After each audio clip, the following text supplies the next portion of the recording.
tout cas, grâce à votre présence au-delà de la neige, il y aura une méditation grâce à vous qui sera envoyée à plusieurs milliers de personnes qui l'écouteront. Grâce à vous qui avez donné plus de place à Jésus qu'à la neige. C'est même beaucoup mieux que moi qui ai envoyé des messages pour dire à des gens « Ne prenez pas de risques, ne vous mettez pas en route ». Vous voyez comme parfois la confiance qu'on a dans notre Seigneur qui protège ceux qui croient en lui, on perd facilement cette confiance.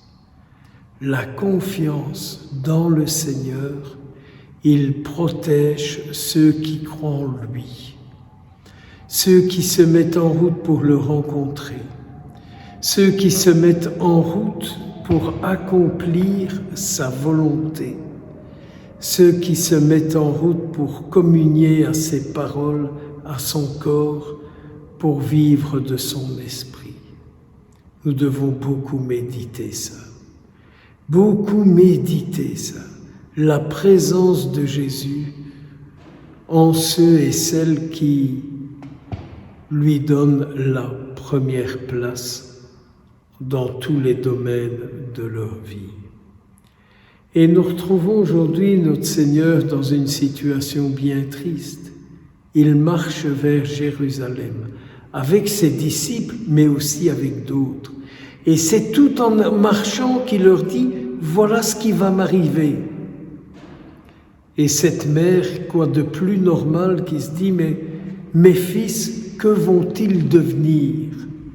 Ils ont abandonné leur père, ils ont abandonné leur barque, ils ont abandonné leur projet pour vivre le projet de Jésus. Que vont-ils devenir ? Alors moi, je ne vous cache pas que je me retrouve là-dedans. Je me retrouve là-dedans. Que deux fois je dis à Jésus, mais qu'est-ce que je vais devenir, moi qui ai misé toute ma vie sur toi ? Mon intelligence, même si elle n'est pas terrible, ma santé, tous mes projets, je les ai misés sur toi. Je t'ai fait confiance. Et ça n'est pas alors que le Seigneur nous dit « La confiance que tu me fais, tu verras, tu n'en seras pas déçu. » Mais c'est parce qu'il nous rejoint aujourd'hui, vous qui êtes ici, et tous ceux qui ont fait confiance à Jésus et qui lui font confiance pour tout ce temps de carême, et qui disent au Seigneur « Je mets ma confiance en toi pour celui-là, pour celle-là. C'est en toi que je mets ma confiance pour que tu les sauves. » Moi, je trouve quand même que si notre Seigneur est ressuscité, s'il est vivant, s'il est là, il n'est pas insensible à la confiance qu'on lui fait. Alors oui, c'est vrai que peut-être qu'on lui fait des demandes dont on n'en se rend pas compte de la portée. Quand Jésus dit « Oui, mais est-ce que vous vous rendez compte de ce que vous me demandez ?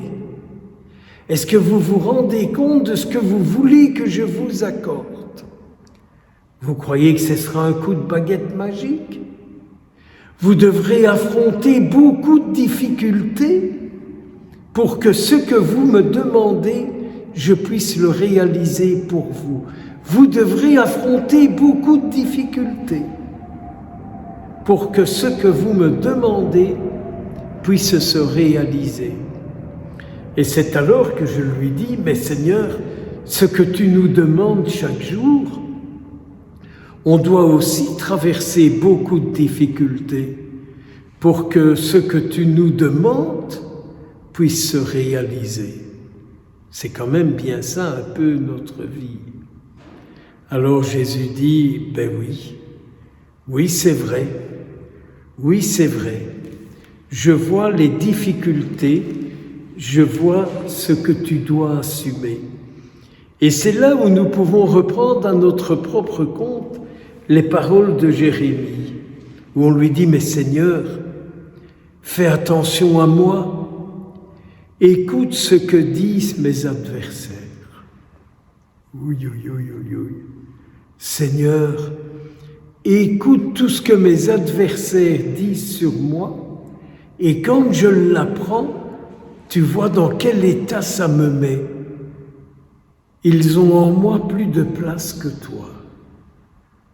Seigneur, délivre-moi d'eux.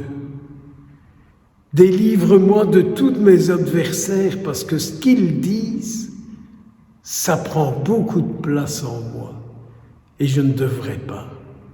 Et tu le sais bien, que je ne devrais pas, mais qu'il y a en moi quelque chose qui se passe, qui fait que je les écoute. Alors, Seigneur, c'est toujours Jérémie, souviens-toi que je me suis tenu en ta présence pour te parler en leur faveur. Eh bien oui, c'est vrai que deux fois je parle au Seigneur en faveur de celles et ceux que j'apprends qui disent des trucs sur moi ou qui me maintiennent dans un état ou qui maintiennent une division avec moi. Oui, Seigneur, détourne-toi, ne reste pas en colère contre eux. Eh bien, Seigneur, ne prive personne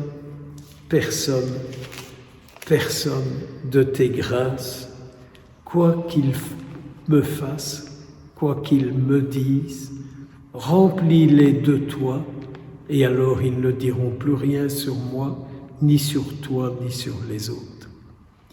Et aujourd'hui, Saint Jean de Dieu, ce grand homme qui s'est tellement occupé des malades et des malades mentaux, de tous ceux qui avaient des pauvretés psychologiques, que Saint Jean de Dieu intercède pour nous et qu'il bénisse en Belgique les institutions où ses disciples étaient présents.